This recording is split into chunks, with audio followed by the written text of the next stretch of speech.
주님 이 시간 우리 가운데 임하여 주옵소서. 주님의 기름 부으심으로 우리 가운데 함께하여 주셔서 전하는 자나 듣는 자나 주님이 전하고자 하는 그 메시지의 참 의미를 깨달을 수 있고 볼 수 있고 경험할 수 있어서 하나님 앞에 온전히 드려지는 삶이 될 수 있도록 주님 인도하여 주옵소서. 주님, 우리의 모습을 보지 아니하고 오직 주님만을 바라볼 수 있는 시간이 되기를 소망합니다. 예수님 이름으로 기도드렸습니다. 아멘. 아멘.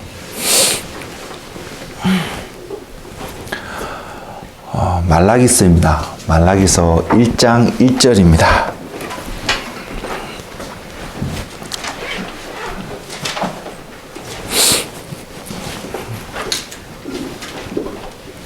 하나님을 경외하는 삶이라는 제목으로 말씀을 함께 나누기를 원합니다. 하나님이 깨닫게 하신 말씀이 말라기서 전체를 보면서 깨닫게 하신 부분이 있어서 함께 나누기를 하는데 말라기서 1장 1절 말씀입니다. 구약 성경의 마지막에 있는 말씀입니다.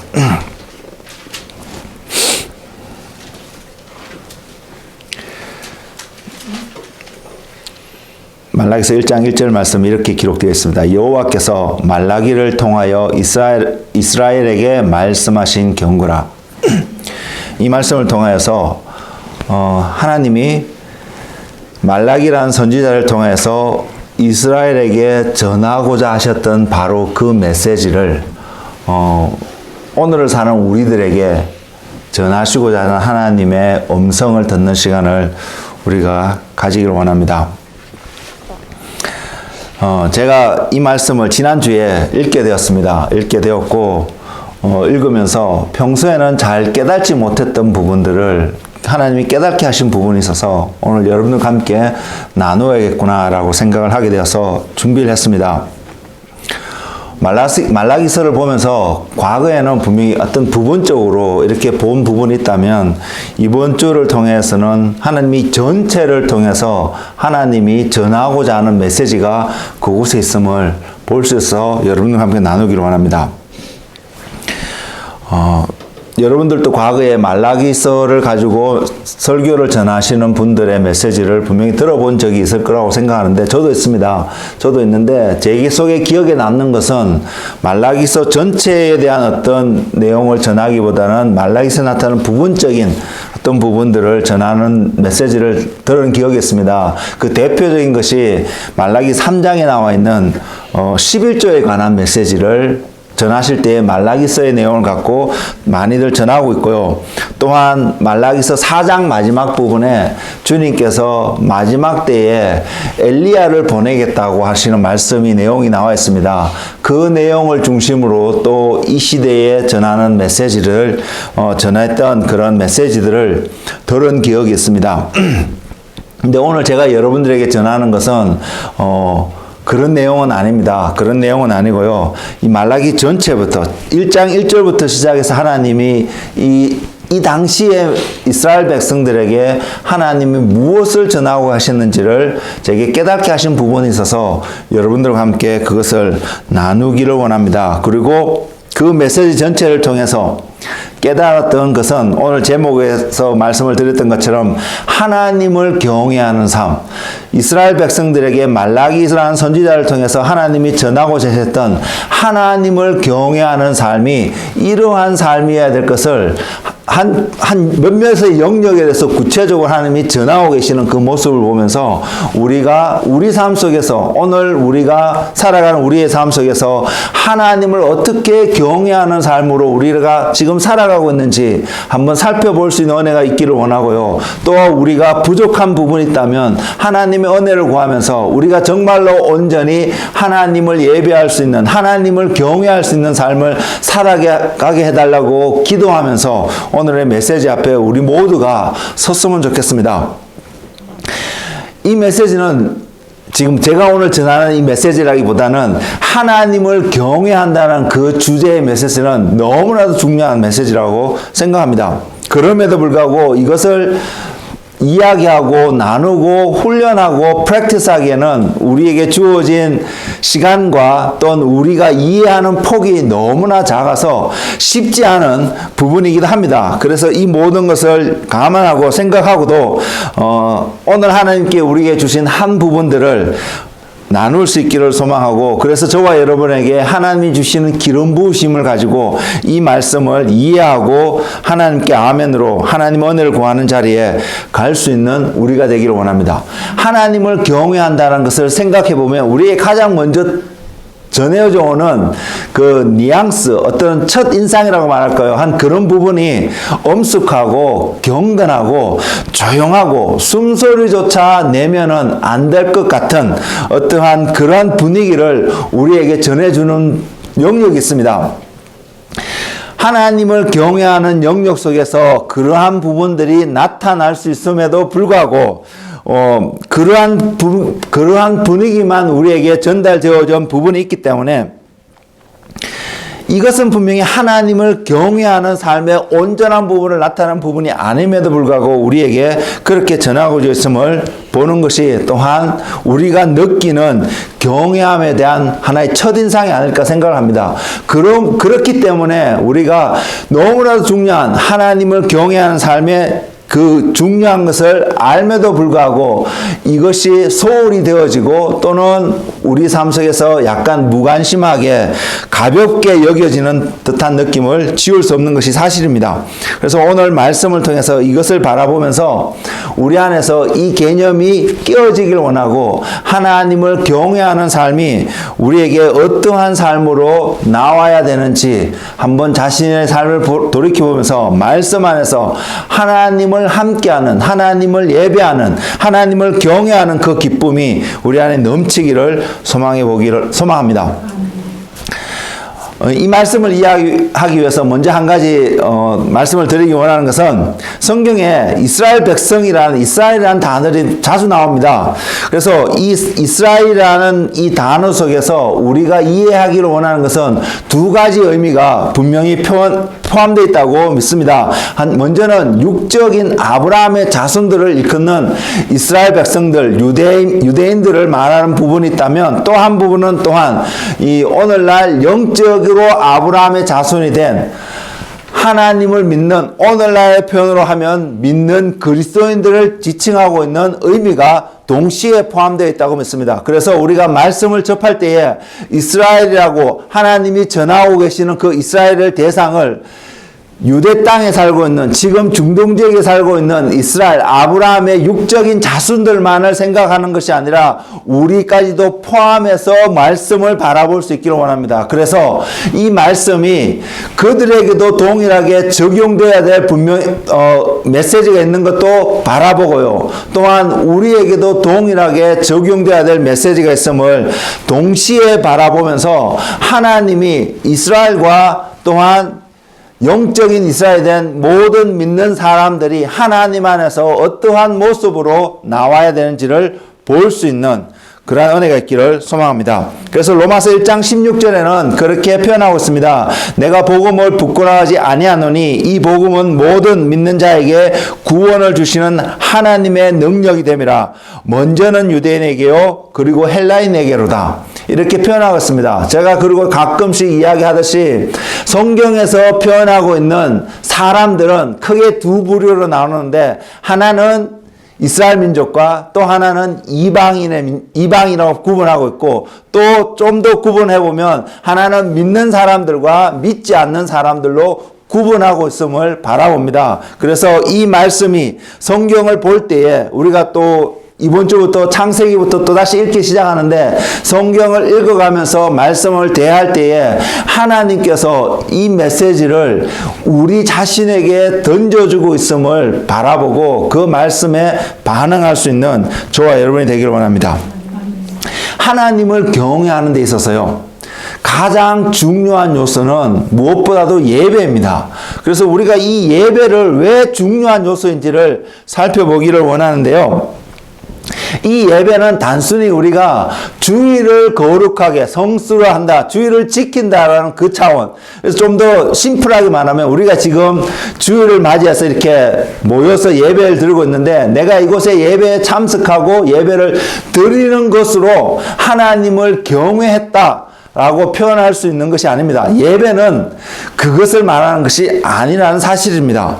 그래서 우리가 그것을 기억하기를 원하는데, 왜 이 예배가 중요하냐면, 왜 이 예배가 하나님을 경외하는 삶의 대표적으로 나타나는 우리의 삶의 열매이고 표현이 될 수 없냐면, 이 예배는요, 사단이 하나님을 대적하고자, 하나님을 예배하고, 하나님 자리에 탐하고자 하는 그 모먼트에서 그 원인이 되었던 이유가 바로 이 예배였습니다.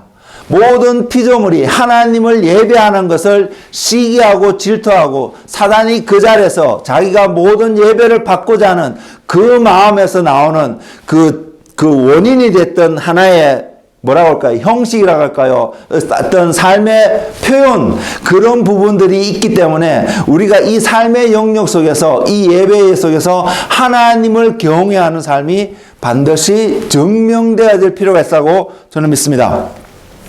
그리고요, 사탄이 하나님을 대적하게 된 영역이 이 영역이라고 말씀을 드렸는데, 또한 아담과 하와가 범죄하게 된 영역도 바로 이 영역입니다.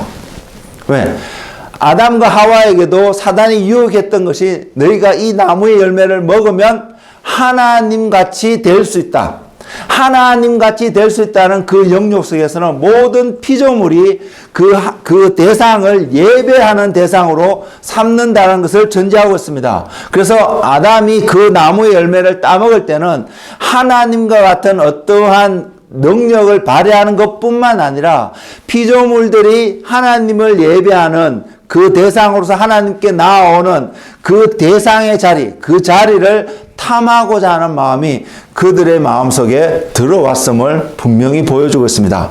그래서 이러한 관점에서 우리가 이 예배를 어떻게 대하고 있는지 저와 여러분이 한번 살펴보기를 원합니다. 성경에 출애굽기 20장에 보면 모세를 통해서 하나님께서 10계명을 전하고 있는 부분이 있습니다.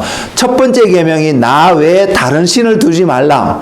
그리고 두 번째 계명이 하나님의 모습을, 하나님의 어떤 그것을 어떠한 형태로, 형상으로 만들어서 섬기지 말라라고 말씀하고 있습니다. 그리고 세 번째로는 하나님의 이름을 망령되이 부르지 말라고 말하고 있고, 네 번째 와서 안식일을 거룩하게 지키라고 말씀하고 있습니다. 이 첫 번째부터 네 가지의 계명이 하나님을 향한, 사람들이 어떠한 태도로 하나님을 대해야 되는 것을 나타나고 있는데, 이 모든 것을 종합해서 표현되어지는 삶의 모습이 예배라는 사실입니다. 그래서 우리가 주일을 성수하는 것이 분명히 예배의 모습입니다. 근데 우리 안에 은연중에 알게 모르게 내가 주일날 예배에 참석하면 내가 주일을 성수했고 예배를 드렸다는 것으로 끝나버릴 수 있는 우리의 삶의 태도에 이 말씀을 적용해 보면, 주일날 예배에 참석하는 것만이 예배의 다가 아닌 것을 우리는 분명히 알 수 있습니다. 그래서 우리가 주일날 또 예배에 참석은 해야겠지만 그 이상으로 하나님이 말씀하시고자 하는 그 예배의 의미, 예배의 태도를, 그 관점을, 우리의 예배에 대한 우리의 가치관과 생각들을 한번 살펴보므로, 또한 하나님께서 말라기 선지자를 통해서 이 당시의 이스라엘 백성들에게 이 예배를 어떻게 설명하고 나타내셨는지를 봄으로 해서 우리가 어떻게 하나님께 온전한 예배, 하나님을 경외하는 삶의 모습으로서 이 예배를 드릴 수 있는 은혜가 저와 여러분에게 넘치기를 원합니다. 예배는 우리가 누구에게 속했는가를 선포하는 우리의 삶의 표현입니다. 그리고 그것은 예배를 통하여서 우리는 우리의 권한이, 우리가 어디서부터 출발을 해서 어디로 나아가고 있다는 것을 고백하는 또한 믿음의 고백입니다. 그래서 달리 표현하면 예배는 우리의 주인이 누구인가를 정확하게 고백하는 우리의 태도입니다. 그래서 이럴 수 있습니다. 주일 예배를 성수해야 되기 때문에 주일날 이 자리에 모일 수 있지만 그 사람의 마음에 하나님이 나의 근원이시고 내가 하나님께 속했고 하나님이 나의 주인이라는 온전한 고백하고자 하는 태도가 없이도 이 자리에 앉아서 주일을 성수했다라고 말할 수 있다는 사실입니다. 만일 우리 안에 그러한 모습이 보인다면 이제는 그러한 모습에서 벗어나서 나의 주인 되실 뿐만 아니라 나를 온전케 하시고 새롭게 하시는 그 하나님을 만나는 즐거움으로 이 예배 자리에 나올 수 있는 저와 여러분이 되기를 원합니다.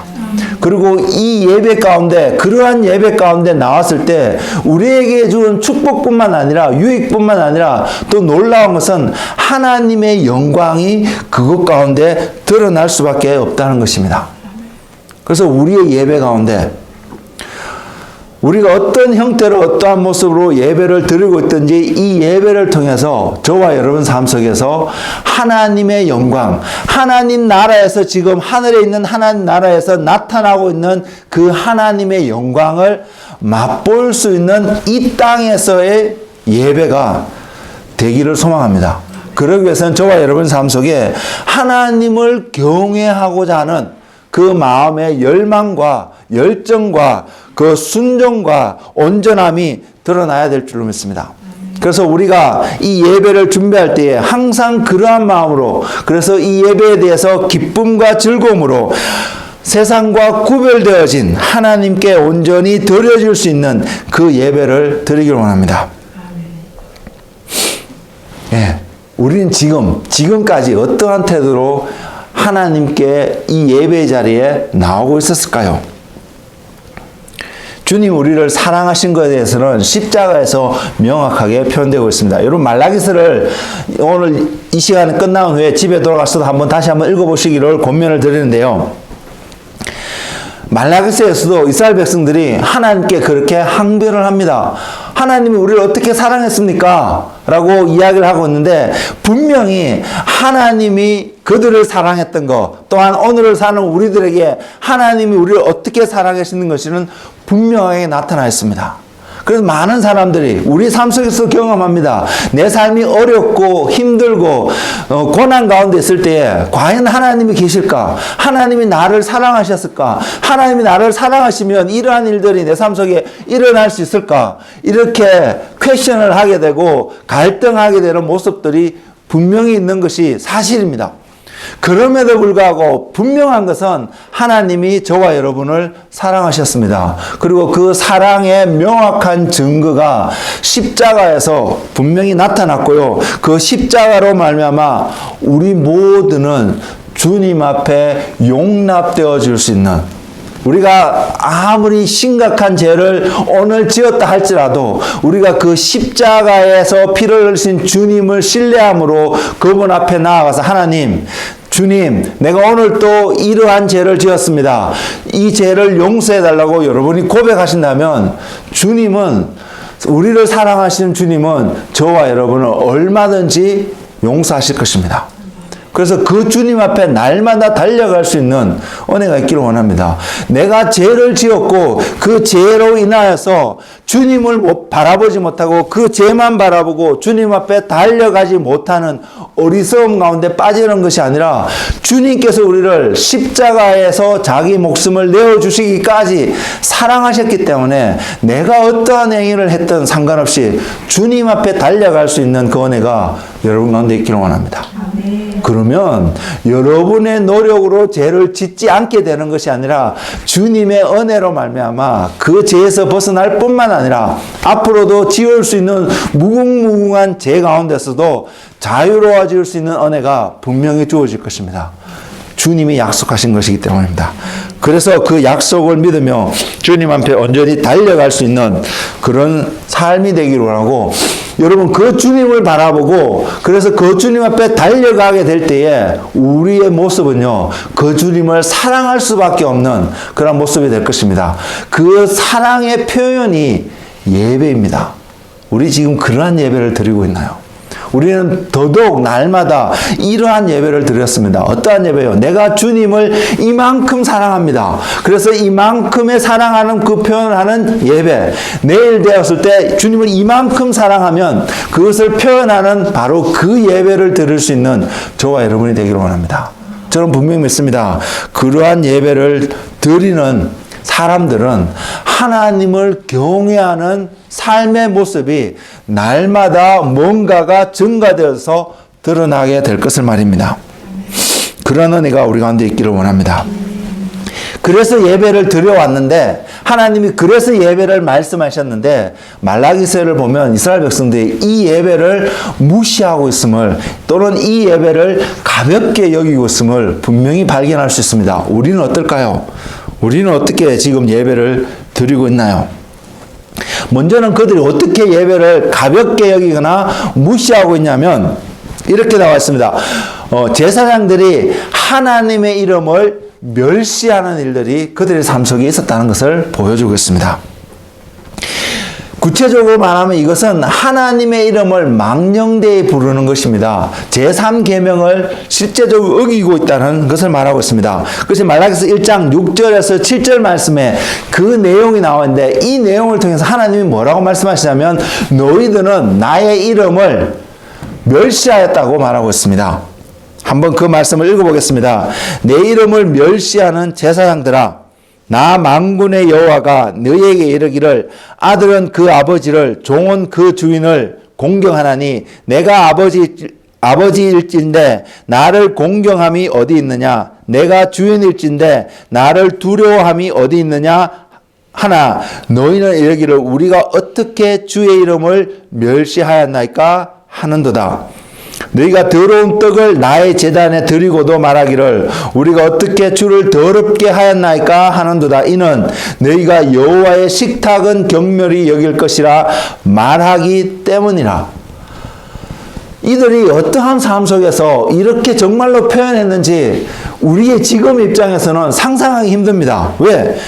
이는 너희가 여호와의 식탁은 경멸히 여길 것이라 말했다라고 하나님이 표현하고 있기 때문이거든요. 과연 저와 여러분이 하나님 믿는다고 말하는 우리들이 구체적으로 이런 표현을 들어서 하나님의 예배를 무시할 수 있을까요? 아니요. 저는 그렇게 생각하지 않습니다. 아무리 무지하고 하나님을 잘 모른다 할지라도 저와 여러분이 예배에 나오는 사람이라면 어떠한 형태로도 이렇게 너무나도 명확할 정도로 하나님께 드리는 예배를 무시하는 어떤 형태의 표현들은 우리는 하지 않을 것입니다. 근데 하나님은 이스라엘 백성들에게 그런 표현을 하십니다. 하나님께 드리는 식탁은 하나님께 드리는 예배는 경멸히 여겨도 괜찮다라고 그들이 표현했다는 것입니다. 그러면 우리의 삶의 어떠한 모습들 속에서 우리는 분명히 그렇게 표현하지 않았다라고 말할 수 있겠지만 하나님은 저와 여러분에게 너는 지금의 그 표현은 지금의 그 태도는 나를 예배하는 그 예배를 나의 이름을 경멸히 여기게도 된다라고 표현했다고 하나님 표현할 수 있다는 사실입니다. 이 차이를 바라볼 수 있기를 원합니다. 그리고 우리의 삶 속에서도 내가 그럴 수 있는 어떤 부분, 그러고 있는 어떤 부분들이 발견할 수 있는 은혜가 있기를 원합니다. 발견한다는 것은 돌이킬 수 있다는 것입니다. 발견하지 못하면 돌이키고 싶어도 돌이키지 못합니다. 근데 발견하는 그 사람은 돌이킬 수 있기 때문에 왜? 우리의 목적은요. 내 안에서 그런 것이 발견되지 않았다. 너무나 좋습니다. 그런데 우리의 모습을 가만히 보면 그러지 않을 것입니다. 그래서 그것이 발견되어지더라도 돌이키는 자리에 하나님께로 돌아가는 자리에 저와 여러분이 서 있기를 원하기 때문입니다. 그런 은혜를 구하기를 원합니다. 내 안에서 완벽함은 내 어떠함 속에서 완벽함이 나오는 것이 아니라 그리스도가 내 안에 있으므로 완벽해지기 때문에 우리는 그리스도가 내 안에 있는 그 상태를 유지하는 그 사람이 되기를 원합니다. 그리스도가 없이 완벽해지는 어떠한 것을 추구하는 어리석은 자가 되지 마시고 그리스도를 통해서 내가 하나님 앞에서 완벽함을 인정받을 수 있는 그 자리에 가는 그 지혜가 여러분 삶 속에 있기를 소망합니다. 우리가 어떻게 주의 이름을 멸시하였나이까? 라는 말은 내가 하나님 앞에서 어떻게 살아가고 있는지 전혀 깨닫지 못하는 어리석은 자의 표현이라는 사실. 내가 고난 가운데 있으면서 하나님 도대체 살아계시면 내가 왜 이런 고난을 받을까? 왜 이런 어려움이 있을까? 하나님은 왜 나에게 응답해 주지 않을까? 이렇게 대답하는 태도는요. 궁극적으로 조금 전에 말씀드린 것과 하나님께서 우리가 어떻게 하나님을 멸시하였습니까? 라고 말하는 태도와 같은 뿌리에 있다는 사실입니다. 그래서 우리가 너무나 쉽게 우리 연약하기 때문에 그렇게 표현할 수 있습니다. 너무나 쉽게 그 표현이 자연스럽게 나오는데 이제는 그러한 표현을 하는 것이 아니라 하나님, 내가 이곳에서 하나님을 어떻게 하면 발견할 수 있고, 어떻게 하면 이곳에서 하나님과 함께 이 여정을 걷고 끝낼 수 있는지 그 믿음의 자리에 있게 해달라고 기도할 수 있는 우리가 되기를 원합니다. 분명히요, 우리가 어떠한 모습으로든 그 모습이 지나갔을 때 보면 나 혼자 그 과정을 겪은 것이 아니라 주님이 우리를 보호하셨기 때문에 그나마 그 과정을 그만큼의 과정을 겪고 있다는 것을 우리는 알게 될 것입니다. 그렇기 때문에 우리가 그 과정조차 남들이 봐도 누가 봐도 고난이고 어려웠고 힘들어 보이는 그 과정조차도 믿음으로 온전히 걸어갈 수 있는 은혜가 저와 여러분 삶 속에 충만하기를 원합니다. 하나님은 말라기 시대에 살아가고 있던 이스라엘 백성들에게 요 한 예를 통해서도 그들이 하나님을 대하고 있는 태도 또한 그들의 삶을 살아가는 삶의 태도가 하나님 보시기에 합당하지 않았다는 것을 분명히 보여주었습니다. 이러한 삶의 태도는요. 말라기 시대에 이스라엘 백성들이 살아갔던 삶의 태도는 출애굽을 한 그들의 삶들 속에서도 수시로 나타났습니다. 그래서 애굽 땅에 살고 있을 때는 하나님을 몰랐다라고 말할 수 있습니다. 근데 애굽 땅에서 출애굽을 한 이스라엘 백성들의 삶은 더 이상 하나님을 몰랐다라고 말하기에는 하나님의 역사가 그들 가운데 너무나도 강력하게 나타났던 시대였습니다. 삶이었습니다. 출애굽한 이후로부터 지금 말라기가 살아가고 있는 예수님이 태어나기 한 400년 전까지 그들이 하나님 온전히 섬기지 못해서 바벨론으로 포로로 잡혀가고 포로 생활하고 나라 없이 흩어져가는 이런 삶들 속에서도 하나님은 그들과 함께 하셨음을 순간순간 보여주셨거든요. 어쨌든 그 모든 시간을 통해서도 그들이 더 이상 하나님을 모른다라고 말하기에는 너무나 부끄러울 수 있는 그들의 삶이었음을 우리는 볼 수 있습니다. 그러한 그들이 더더군다나 우리 출애굽기 32장에 돌아가 보면 놀라운 사건이 기록되어 있는데 금송아지 사건이 기록되었습니다.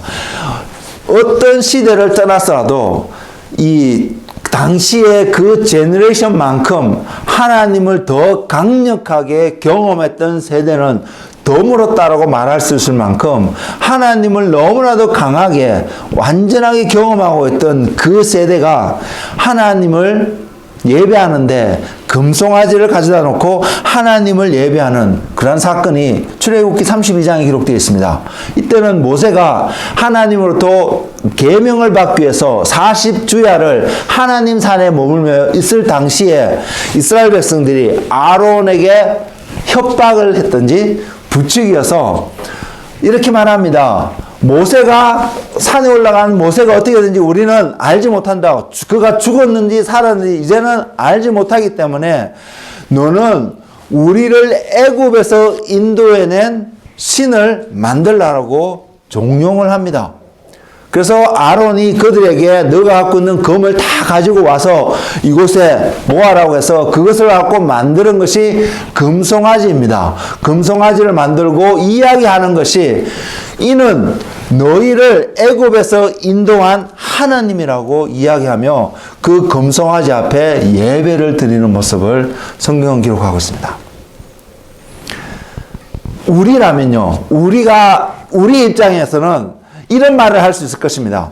자, 우리는 이미 그 내용을 다 알고 있기 때문에 모세가 하나님으로부터 계명을 받기 위해서 산에 올라갔습니다. 그러면 우리들은 무엇을 해야 된다고 생각할까요? 우리는 이런 생각을 할 수 있습니다.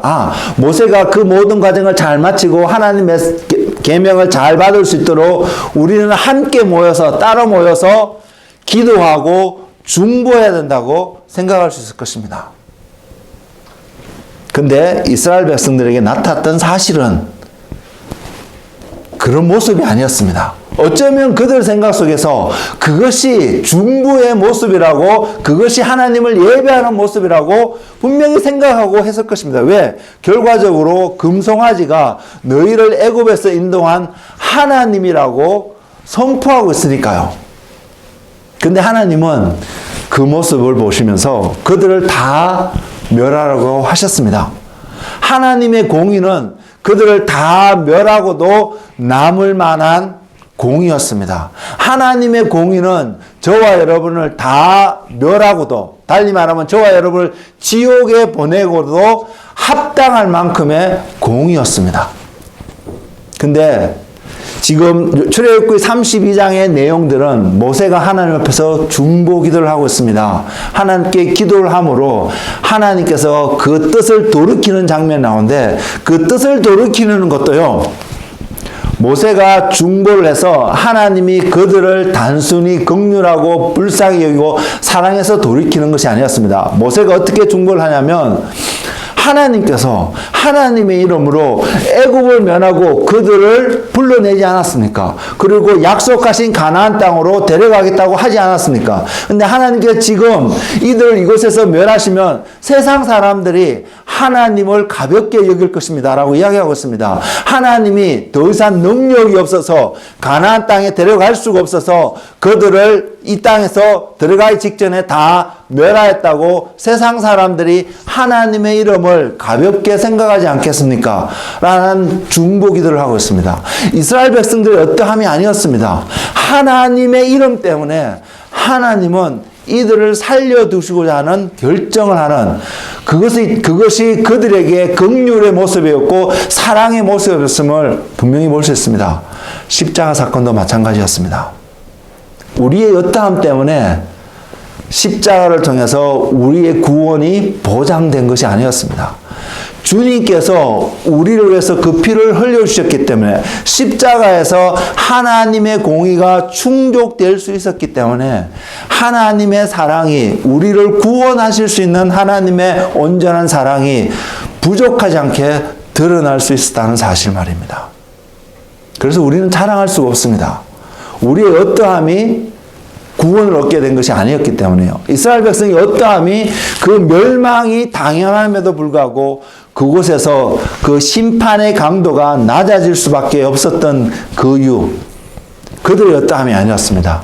하나님의 이름 때문이었습니다. 하나님 때문이었습니다. 저와 여러분이 구원을 얻는 것은 하나님 때문이기 때문에 우리는 이것을 자랑할 수가 없다는 것입니다. 그래서 우리는 이것을 하나님께 감사와 찬양과 경배로 영광을 올려드릴 수밖에 없는 것이 우리의 기본 태도인 것을 우리는 기억했으면 좋겠습니다.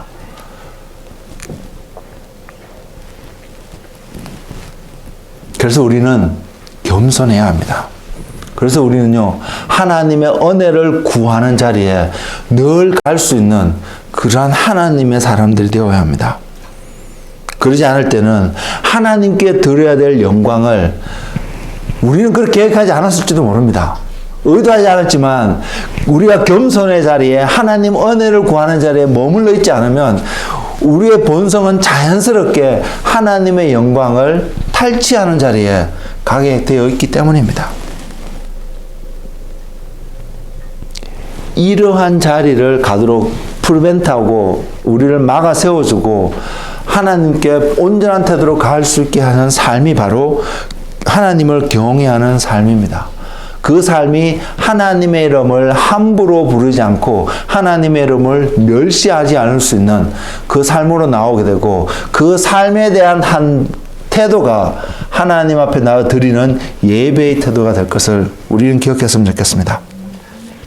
또한 하나님께서 말라기서 2장 5절에서 레위인을 세우신 이유를 명확하게 보여주고 있는데 이 레위인을 세우신 이유는 이스라엘 백성들로 하여금 하나님께 나와서 예배를 온전히 드릴 수 있도록 해주기 위해서 도움을 줄 수 있는 역할로 그들을 세우셨음을 보여주고 있습니다. 그 말씀을 한번 보면 이렇습니다. 레위와 세운 나의 언약은 생명과 평강의 언약이라. 내가 이것을 그에게 준 것은 그로 경외하게 하려 함이라. 그가 나를 경외하고 내 이름을 두려워하였으며 그 입에는 진리의 법이 있었고 그의 입술에는 불의함이 없었으며 그가 화평과 정직함으로 나와 동행하며 많은 사람을 제약에서 떠나게 하였느니라.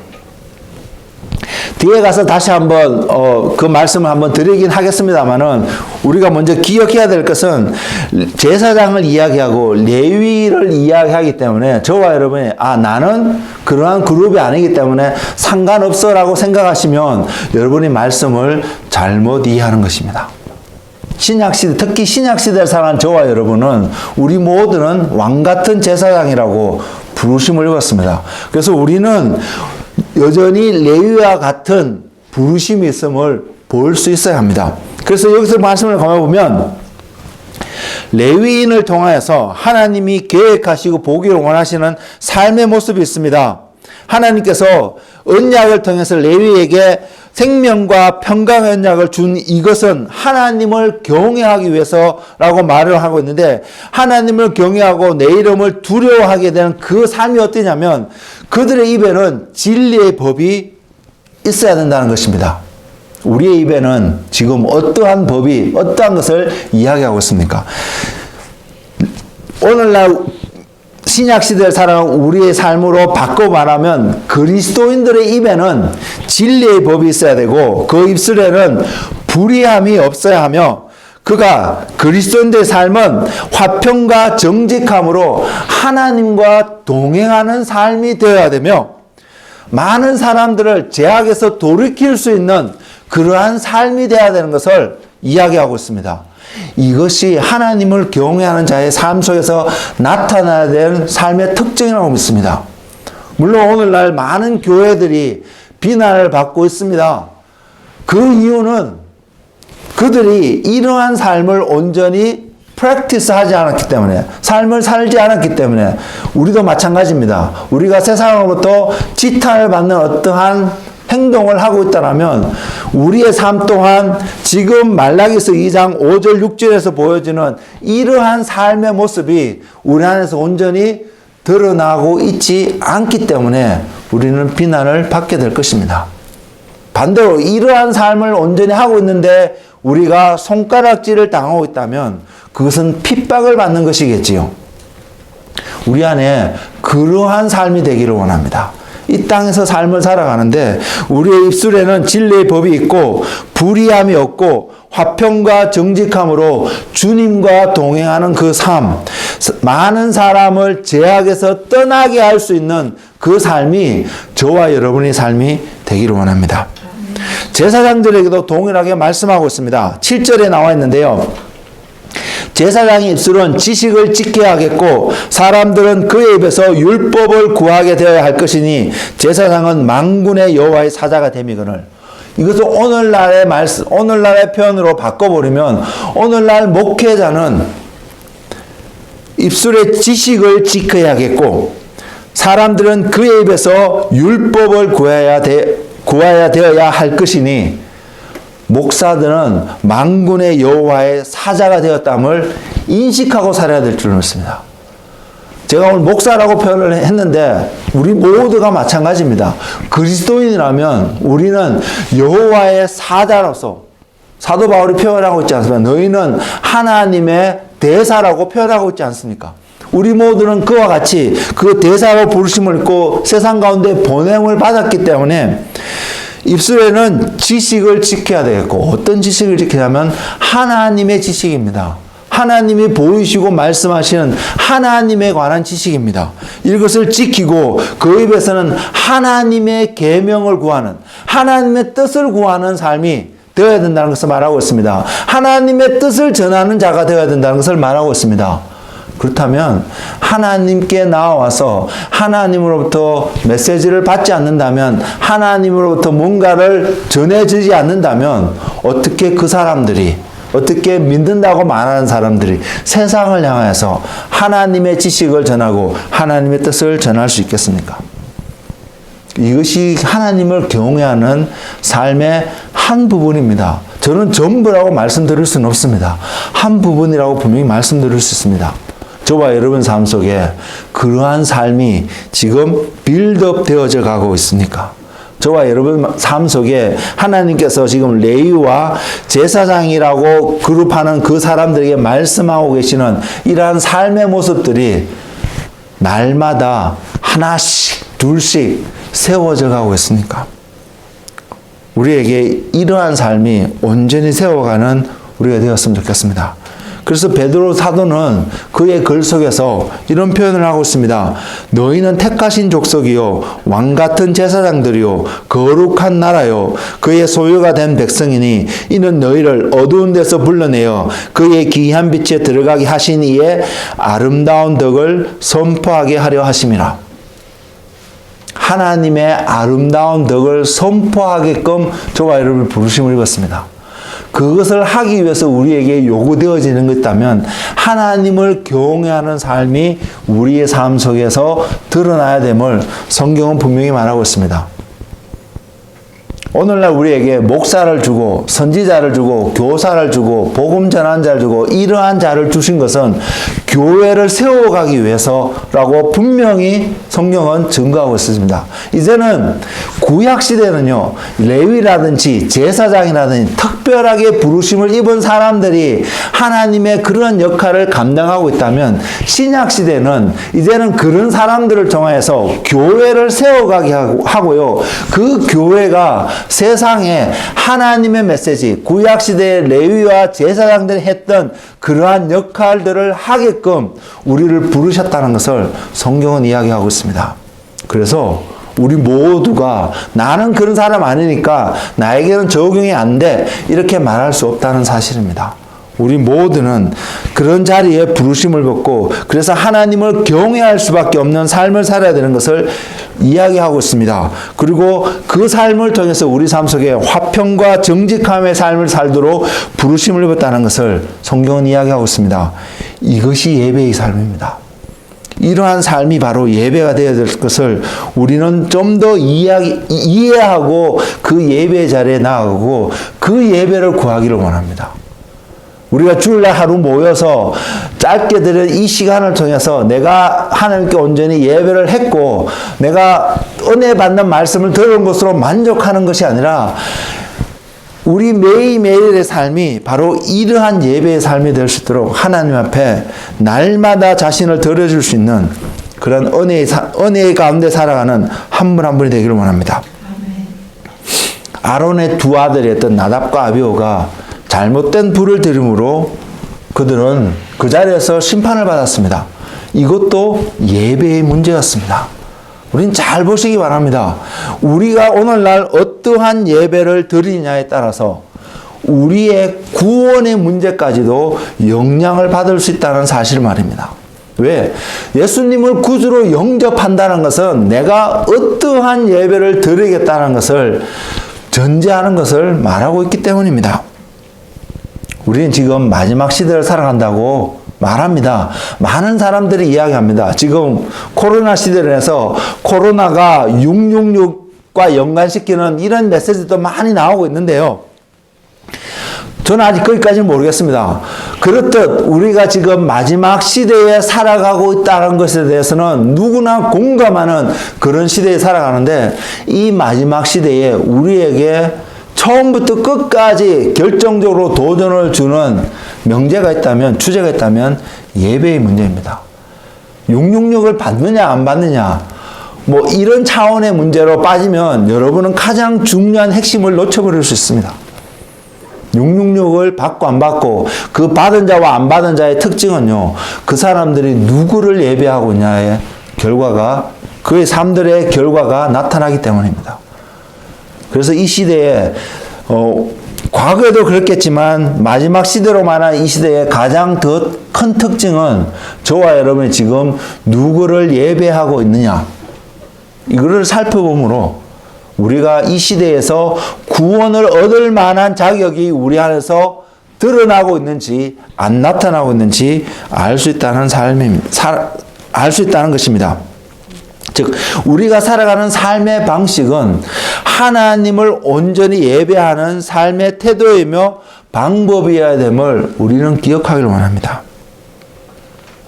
그리고 우리가 이 시대에서 믿음을 지키고 승리하는 삶을 원한다면 우리가 세워져야 될 삶의 중요한 영역이 바로 이 예배인 것을 우리는 기억하기를 원합니다. 하나님을 경외하는 자는 이 예배를 소홀히 하지 않을 것입니다. 그 정말로 온 마음을 들여서 하나님을 예배할 것입니다. 세상 사람들과 믿는 그리스도인, 즉 예배를 소중히 여기는 사람들이 가장 차이점이 날 수 있는 한 부분을 말씀을 드릴 텐데요. 하나님 이것을 깨닫게 하시는데 여러분이 동의할 수 있는지 아닌지 한번 생각해 보시기 바랍니다. 세상에 사는 사람들, 하나님을 모르고 살아간 사람들이나 하나님을 알고 하나님을 섬기고 살아가는 모든 사람들에게 일주일이 주어졌습니다. 그리고 모두가 나름의 월요일부터 금요일까지 일을 합니다. 물론 한국에는 토요일까지 일을 하고요. 나라마다 환경과 문화에 따라서 그 일하는 시간이 분명히 다른 건 사실입니다. 어쨌든 일을 하고요. 또 우리가 주일이라고 지키는 썬데이에 그들은 일에서 일상의 일 속에서 많이 쉼을 가지고 충전한 시간을 갖습니다. 세상의 관점은 이렇습니다. 우리가 일주일 동안 주 5일 동안 북미에서는 월요일부터 금요일 동안 열심히 일했기 때문에 주말인 금요일 저녁부터 토요일 주일, 일요일 저녁, 일요일까지 편하게 육신의 힘과 여러 가지 충전하는 시간을 통해서 월요일부터 또한 열심히 살아갈 수 있는 그러한 충전의 시간으로 주말을 보내는 그러한 개념이 있습니다. 근데 우리 그리스도인들은요, 그리스도인들은 그러한 개념으로 주말을 보낼 수가 없습니다. 우리는 종종 이런 표현을 합니다. 일주일 동안 죄악 가운데서 죄를 짓고 살다가 주일날 예배를 통해서 우리의 죄가 다시 회복되어지고 힘을 얻어서 세상 가운데 또 승리하는 삶을 살게 해달라고 기도하고 예배를 드리는데 이 예배의 틀가 잘못되지는 않습니다. 그러나 이것은 부족하다는 사실입니다.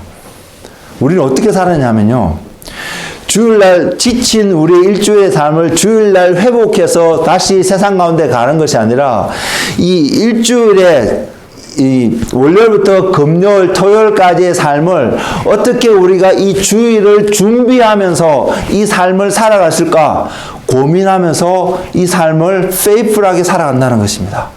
가야 된다는 것입니다. 그래서 주일날 모였을 때는 우리가 일주일 동안에 승리했고 하나님을 어떻게 준비했고 하나님 앞에 대해왔던 그 삶의 모든 것을 종합해서 예배라는 형태로 하나님 앞에 드려지는 삶이 되어야 된다는 사실입니다. 우리가 이렇게 개념을 좀 바꿀 수 있는 은혜가 있기를 원합니다. 세상에서 세상 사람들과 경쟁하면서요, 나름의 우리의 또한 필요들을 채워가는 어떠한 삶들이 결코 쉬운 삶이 아닙니다. 그러나 우리는 우리와 함께 하시는 예수님이 계시다는 것을 잊지 않았으면 좋겠습니다. 그분의 풍성함 가운데서, 그분의 능력 가운데서 우리가 모든 것을 할 수 있도록 우리를 채우시고 인도하시는 그분을 바라보고 살아간다면 경쟁이 치열하고 삶에 굉장히 힘들다 할지라도요, 그 사람은 살아가는 삶의 태도가 바뀔 것이라고 믿습니다. 주일이 일주일 동안 수고했던 하루를 쉬는 날이 아니라 믿는 우리들은 일주일의 삶을 통해서, 주 6일의 삶을 통해서 이 주일 하루를 준비해가는 그러한 삶을 살아갈 수 있는 그런 저와 여러분이 되었으면 좋겠습니다. 이렇게 말하는 저도 부끄러운 사람입니다. 하지만 이것을 선포하고 하나님이 우리에게 이것을 말씀하여 주심으로 오늘 이 시간 이후로부터 하루하루 주어진 날들이 내가 주일을 준비하는 날로서 그 날을 보낼 수 있고 하나님 앞에 살아갈 수 있는 그런 은혜를 구하고 은혜 가운데 살아가는 저와 여러분이 되기를 소망합니다. 말라기 전체를 통하여서 하나님이 전하는 메시지는 분명합니다. 그는 이스라엘 백성들이 하나님께로 돌아가야 되는 것을 말하고 있습니다. 오늘을 사는 우리들이, 믿는다고 말하는 우리들이 하나님께로 돌아가야 되는 것을 분명히 말하고 있습니다. 어떠한 태도로요? 하나님을 경외하는 태도로 말입니다. 그 삶에 대해서 말라기서에 크게 두 가지가 나타났는데 그것을 잠시 이야기하고 말씀을 마치고자 합니다. 하나님께 돌아가야 되는 그 삶에 대해서 먼저는 가정이 회복되어야 될 것을 성경은 이야기하고 있습니다. 가정은요, 우리가 유지하고 살아가는 그 가정은 하나님과 우리의 관계가 어떠함을 나타나고 있는지, 어떠한지를 보여주는 중요한 척도가 되는 하나의 모습입니다. 가정이 어떻게 출발이 되었습니까? 남녀가 어떤 형태로든 만나서 서로 사랑을 하게 되고 결국은 결혼의 과정을 통해서 가정을 이뤄가게 됩니다. 출발은 사랑하기 때문에 시작할 수 있습니다. 하나님과 우리의 관계도요. 우리가 먼저 하나님을 사랑하지는 못했지만 하나님이 우리를 사랑하신 것으로 해서 그 관계가 시작이 되었다는 사실입니다. 그러나 사랑에서 그 관계가 끝나지 않았습니다. 가정은 부부의 삶은, 결혼을 통해서 이루어진 부부의 삶은 사랑함으로 시작해서 사랑함으로 끝나지 않습니다. 그것은 사랑함으로 시작해서 언약의 관계로 발전되어져 가며 언약으로 지속되어져 가며 그 언약이 온전히 이루어져 갈 때에 그 안에서 나타나는 사랑이 온전해짐을 우리는 볼 수 있어야 합니다. 하나님과 우리의 관계도 마찬가지였습니다. 하나님께서 우리에게 찾아오셔서 하나님의 사랑을 보여주심으로 궁극적으로 하나님과 우리는 어떤 관계에 들어갔냐면 언약의 관계에 들어가게 되었습니다. 그리고 그 언약이 지켜지고 유지되어질 때에 우리는 그 언약이 약속하는 축복을 누릴 수 있는 자들이 될 수 있었습니다. 그 언약의 축복이 바로 구원입니다. 사랑으로 출발해서 언약의 과정을 통해서 구원을 이루어가기 위해서 우리는 이 언약의 관계를 무시할 수 없다는 사실입니다. 부부도 마찬가지입니다. 우리의 자녀들이 여기 있습니다. 분명히 말씀드릴 수 있습니다. 사랑함으로 그 관계를 끝까지 유지할 수 없습니다. 그 언약에 대한 faithful한 그의 태도가 있을 때에 그 사랑이 더해져서 그 관계가 풍성해지고요. 그래서 그 과정이 아름답고 풍성하고 행복한 가정이 될 수 있습니다. 오늘날 보십시오. 왜 사람들이 이혼을 하고 있습니까? 궁극적으로 내가 더 이상 사랑하지 않기 때문입니다. 예, 사랑하지 않기 때문에 헤어질 수 있음을 볼 수 있습니다. 그러나 사랑하지 않더라도, 사랑이 식어지더라도 헤어질 수 없는 이유는 그 두 사람 사이에 언약이 세워져 있기 때문입니다. 하나님이 우리를 버릴 수 없는 이유는 언약이 있기 때문입니다. 우리가 하나님을 버릴 수 없는 이유는 언약이 있기 때문입니다. 그래서 이 언약을 지켜가는 그 faithfulness가 우리 삶 속에서 드러날 때에 하나님은 항상 드러나시니까 논의할 필요가 없고요. 우리 삶 속에서 드러날 때에 하나님이 언약을 통해서 우리에게 약속하신 구원과 다른 수많은 축복들이 저와 여러분의 것이 될 수 있음을 우리는 볼 수 있어야 합니다. 말라기서에서 이스라엘 백성들이 바로 이 언약을 지키는 일에서 소홀히 했다는 것입니다. 그래서 하나님께서 말라기서 2장 14절에서 16절에서 그런 말씀을 하고 있는데 너희는 이러기를 어찌 됨이니까 하는도다. 이는 너와 내가 어려서 맞이한 아내 사이에 여호와께서 정인이 되시기 때문이라. 그는 내 짝이요 너와 서약한 아내로되 내가 그에게 거짓을 행하였도다. 그에게는 영이 충만하였으나 오직 하나를 만들지 아니하셨느냐? 어찌하여 하나만 만드셨느냐? 이는 경건한 자손을 얻고자 하심이라. 그러므로 내 삼가 지켜 어려서 맞이한 아내에게 거짓을 행하지 말지니라. 이스라엘 하나님 여호와가 이르노니 나는 이혼하는 것과 옷으로 학대를 가리는 자를 미워하노라. 만군의 여호와의 말이나 그러므로 너희 심령을 삼가 지켜 거짓을 행하지 말지니라. 자, 하나님께서 이스라엘 백성의 삶을 보면서 거짓을 행했다고 말씀하시면서 그 한 결과로서 이혼하는 것을 이야기하고 있습니다. 이혼하는 것을 싫어한다고 말씀하고 있습니다. 하나님께서 다른 여러 상태를 굳이 표현하자면 여러 아내를 허용하고 주셨다는 것이 아니라 하나만을 세워주셨다는 것을 분명히 구약시대에서 보여주고 있다는 사실을 우리는 기억했으면 좋겠습니다. 그리고 그 아내를 맞이함으로 말미암아 더 이상 거짓을 행하지 말라고 말하고 있습니다. 간음을 행하는 것은 바로 거짓을 행하는 삶인 것을 성경은 보여주고 있습니다. 그리고 우리의 마음을 지켜서 이러한 거짓에 행하는 자리에 가지 말라고 하나님은 경고하고 있습니다. 이러한 삶을 돌이켜보면 우리가 가정을 지키고 하나님이 약속하신 하나님 안에서 선포한 우리의 언약을 지켜가는 그 삶이 바로 하나님을 경외하는 삶의 한 모습인 것을 우리는 분명히 볼 수 있습니다. 하나님을 경외하는 삶의 부족함이, 그것이 중요함이 가볍게 여겨지니까 오늘날 교회 안에서도 이혼을 하게 되고 이러한 깨어지는 일들이 많이 있다고 생각합니다. 물론 이혼해야 될 이유가 있는 경우의 수들을 성경도 보여주고 있습니다. 그러나 저는 그러한 것을 논의하고자 하는 것이 아닙니다.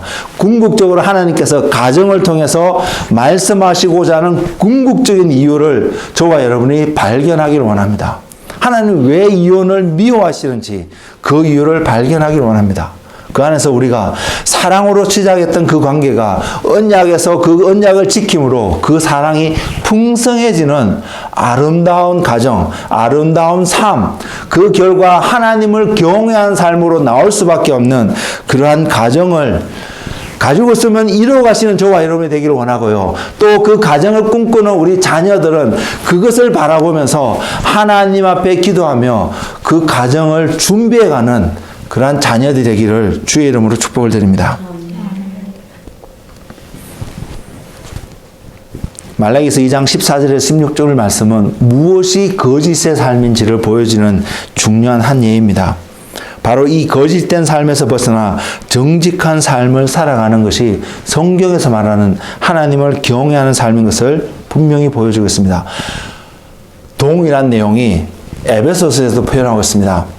여기서 자세히 설명은 드리지 않겠습니다.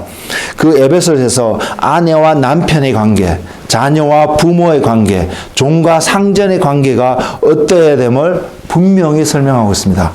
에베소서 5장 6절의 말씀을 기록하고 있는데 그 말씀도 여러분들이 다시 한번 펴서 읽고 묵상함으로 이 삶이 거기 기록된 그 삶이 우리 삶 속에서 회복되어지는 것이 하나님을 경외하는 삶인 것을 깨닫고 그 삶이 하나님을 경외하는 삶이 풍성해지는 우리 모두가 되기를 주의 이름으로 축복을 드립니다.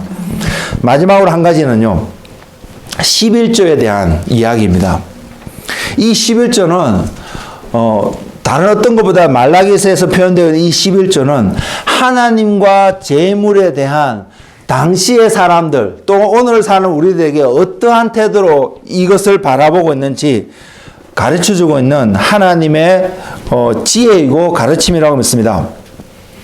물론 우리는 그런 가르침을 받았습니다. 11조를 통해서 하나님을 시험할 수 있다고. 그래서 11조를 하고 안 하고에 따라서 하나님께서 우리에게 어떻게 축복을 하는지 아는지를 시험할 수 있다고 분명히 가르침을 받았습니다. 물론 이것은 말라기서 3장 10절에 기록되어져 있는 말씀입니다. 제가 한번 읽어보겠습니다. 만군의 여호와가 이르노라 너희의 온전한 11조를 창고에 들여 나의 집에 양식이 있게 하고 그것으로 나를 시험하여 내가 하늘 문을 열고 너희에게 복을 쌓을 곳이 없도록 붙지 아니하나 보라. 예, 말씀이 명확하게 정해져 있기 때문에 쓰여져 있기 때문에 우리가 11조를 드리고 안 드리고 따라서 하나님이 우리에게 어떻게 축복하는지 아는지를 우리는 분명히 경험할 수 있습니다. 제 개인의 삶도 마찬가지고요. 그러나 우리는 여기서 좀 더 나아가고 더 본질적인 의미를 바라볼 수 있기를 원합니다. 우리가 복을 얻기 위해서 11조를 하는 것만이 아니라는 사실을 깨닫는 마음이 우리에게 있기를 원합니다. 하나님이 우리에게 복 주시기 위해서 11조가 꼭 필요한 것은 아니라는 사실, 그걸 볼 수 있기를 원합니다. 다시 말해서 너가 복 받기를 원하면 내게 11조 해라고 만을 전하는 메시지가 아니라는 사실입니다. 11조는 여기서 기록된 이 11조의 말씀은 우리가 재정에 대해서 어떠한 가치관을 가지고 바라보고 있느냐는 것입니다. 즉 하나님과, 예수님이 말씀하셨잖아요. 하나님과 재물을 겸하여 섬길 수 없다고 말씀하셨는데 동일한 개념이 이곳에서도 놓여 있다는 것을 우리가 볼 수 있기를 원합니다. 그래서 쉽게 말해서 11조를 하지 못하는 그 삶은 단순하게 우리가 하나님을 제1순위로 놓고 예배하고 섬기는 삶에서 부족함이 보이는 삶의 모습인 것을 간접적으로 증가하는 하나의 삶의 태도인 것입니다. 11조가 우리의 축복의 통로로만 주어지지 않았다는 사실을 바라보면서 우리가 이 마지막 시대를 살아가고 있으면서 사도 바울은 디모데를 통해서 이러한 말을 전해주고 있습니다. 마지막 시대의 사람들의 특징들은 돈을 사랑한다고 말하고 있습니다. 즉 이 말은 하나님보다 돈을, 재물을 더 사랑하는 시대가 마지막 시대인 것을 말하고 있습니다. 그래서 우리가 오늘의 말씀과 정의해 보면 하나님보다 돈을 사랑하는 삶의 모습이 우리로 하여금 11조 하는 것을 꺼리게 된다는 것 사실을 저와 여러분이 인식하기를 원합니다. 이것은 11조를 해서 우리가 축복을 받고 안 해서 복을 받지 못하는 그런 차원의 말씀이 아니라 하나님을 향한 우리의 태도가 어떠함을 나타내는 하나의 증거로서 11조를 이야기하고 있다는 것을 보여주고 있습니다. 그렇다면 이것은 예배의 또 다른 모습입니다. 그리고 이 말라기서에 나오는 말씀을 보면 11조를 해야 된다 말아야 된다고 말하는 것이 아니라 하나님께서 하는 것은 당연한데 어떻게 해야 되냐? 온전한 11조를 드려야 되는 것을 말하고 있습니다. 이것이 예배의 태도라면 온전한 11조, 온전한 예배는 어떠한 예배일까요? 그것은 마음과 뜻과 힘을 다하여서 하나님을 사랑하는 태도로서 드려지는 11조. 그래서 나타나는 예배의 어떤 모습, 이것이 온전한 예배가 되지 않을까요? 만약 그냥 11조를 했기 때문에 내가 의무를 다했다라고 생각했다면 주님이 과부의 2렙돈이 더 많이 드렸다라고 표현하지 않았을 것입니다. 주님께서 그 과부의 2렙돈을 이야기하시면서 이 여인이 드렸던 헌금이 하나님께 받아들여졌던, 하나님께서 귀하게 보신다는 사실, 메시지를 전하는 그 메시지와 비교해 보면 우리는 드리고 안 드리고의 문제가 아니라 온전함으로 드려야 된다는 사실을 우리는 볼 수 있습니다. 이것이 예배입니다. 우리가 이렇게 드렸으면 좋겠습니다. 예, 우리의 삶의 연약함과 우리의 재정의 나약함 이런 것에서 믿음의 부족함을 해서 아직도 하지 못할 수 있는 수많은 도전들이 우리 안에 있을 수 있음을 부인하지 않습니다. 그래서 그것에서 그러지 못한 사람들을 정죄하고 비난할 의도도 전혀 없고요. 우리는 그런 자리에 갈 이유가 없습니다. 그러나 기억하기를 원합니다. 11조를 통해서 내가 하나님을 어떻게 생각하고 있는지를 분명히 드러낼 수 있는 하나의 척도가 되고 있음을 성경이 보여주고 있다고요. 그래서 자신을 점검해 보기를 원합니다. 하고 안 하느냐의 문제가 아니라 내가 하나님 앞에 어떠한 태도로 오늘 하루의 예배를 드리고 있는지, 그리고 일주일을 함부로 6일을 함부로 살다가 주일날 나와서 경건의 모양으로 하나님 앞에 예배 드리는 우리의 태도가 아니라 이 하루의 예배, 어쩌면 저희 교회는 한 2시간의 예배를 드리는데 이 2시간의 예배를 위해서 나머지 일주일의 시간을 나름 열심히 준비하여서 나오는 그 태도인지, 아니면 일주일은 함부로 임의대로 살다가 이 2시간의 시간들을 경건함으로 드림으로 우리가 나아가고 있는지 이것을 살펴보는 우리가 되기를 원합니다. 그래서 저와 여러분이 하나님을 경외한다면 11조가 되어졌던 교회에서 드리는 어떤 봉사의 순간이 되어졌던 어떠한 모습이 되어졌던 말씀을 읽고 기도하는 그 모든 우리의 믿음의 삶으로 보여진 모든 삶이 어떠한 태도로 하나님 앞에 나아가야 되는지 그리고 어떻게 보여질 때 그것이 하나님을 경외하는 삶의 모습이고 이것이 하나님이 받으시는 예배자의 모습인지 저와 여러분 분명히 알 수 있다고 생각합니다. 마가복음 12장 29절 30절에 주님은 분명히 이렇게 말씀하셨습니다. 예수께서 대답하시되 첫째는 이것이니 이스라엘아 들으라 주 곧 우리 하나님은 유일하신 주시라 내 마음을 다하고 목숨을 다하고 뜻을 다하고 힘을 다하여 주 너의 하나님을 사랑하라 하신 것이요. 예, 우리는 11조를 드림에 있었어. 우리는 이것에 찬양으로 하나님께 예배함에 있었어. 또 말씀을 대하는 우리의 모든 태도에 있어서 바로 마가복음 12장 29절 30절에서 말하고 있는 이 온전한 태도로 하나님 앞에 드려질 수 있는 그러한 우리의 삶이 되기를 주의 이름으로 축복을 드립니다. 이렇게 온전히 드려진 예배는 우리로 하여금 하늘로부터는 축복을 받기에 합당한 것을 성경은 분명히 이야기하고 있습니다. 주님 분명히 예배자를 찾습니다. 그 예배자를 찾는데 어떠한 예배자를 찾는지는 우리는 이미 다 인식하고 있다고 믿습니다. 자, 이제는 우리의 삶을 바라보면서 점검해 보면서 하나님, 내가 바로 주님이 찾으시는 그 한 예배자의 자리로 갈 수 있도록 주님의 은혜를 구하는 저와 여러분이 되기를 원합니다.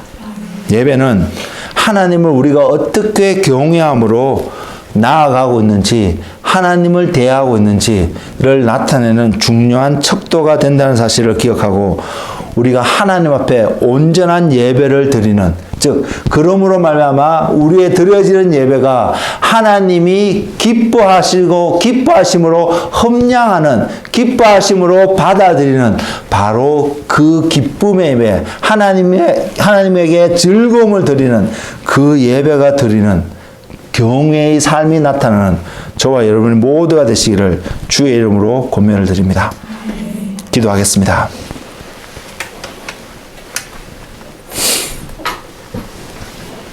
주님,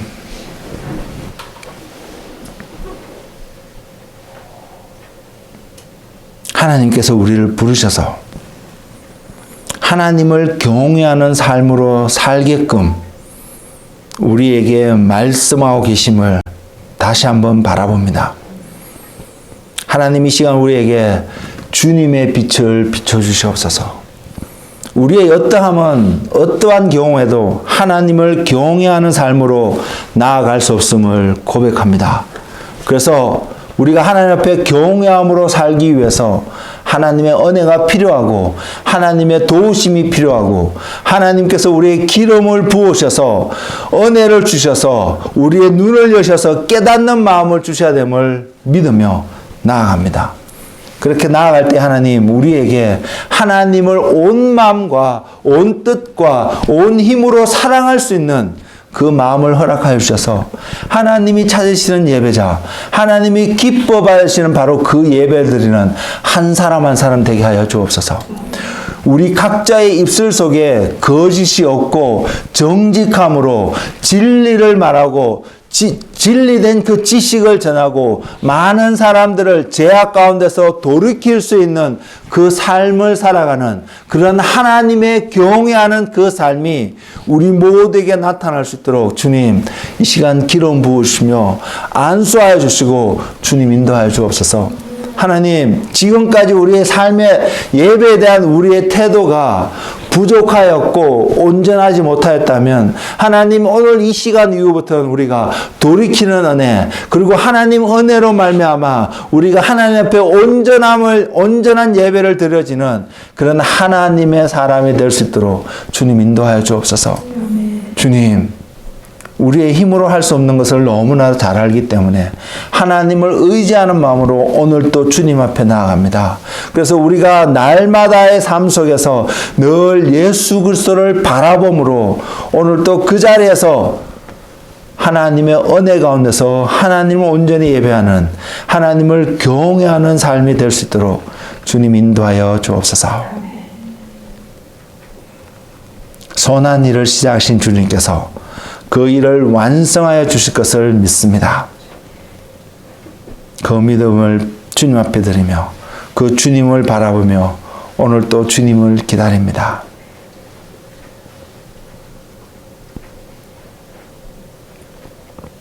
그래서 우리가 주님, 내가 주님을 사랑합니다.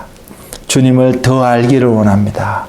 주님, 나에게 하나님의 법을 가르쳐 주시고 하나님의 뜻대로 행할 수 있는 그 힘을, 그 능력을, 그 은혜를 더하여 주옵소서라고 기도하는 한 명 한 명 되게 하옵소서. 감사하고 예수 그리스도 이름으로 기도드렸습니다. 아멘.